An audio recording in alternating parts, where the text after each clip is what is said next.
Halo semua, selamat datang di Pronunciation bersama Om Tom. Di video kali ini, kita akan berbicara tentang suara ini. Suara ini biasanya kalian dengar dari kata health, red, dead, dan fresh. Dari kata-kata tersebut, kalian pasti langsung tahu kalau suara ini sangat sederhana. Lihat saja. Ayo kita coba beberapa kata.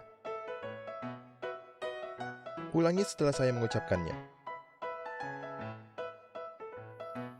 Pen, pen.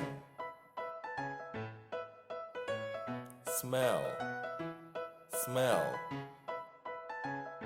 Next, next. Heavy, heavy. Engine, engine. My friend is sending a letter.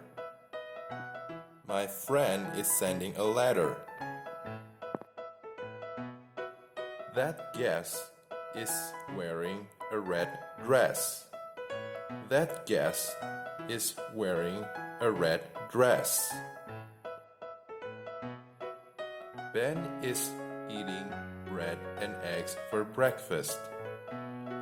Ben is eating bread and eggs for breakfast. Di sini tersedia beberapa kata untuk kalian berarti sendiri.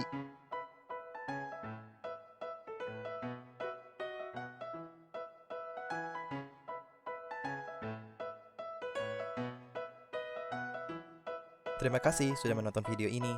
Sampai jumpa kembali.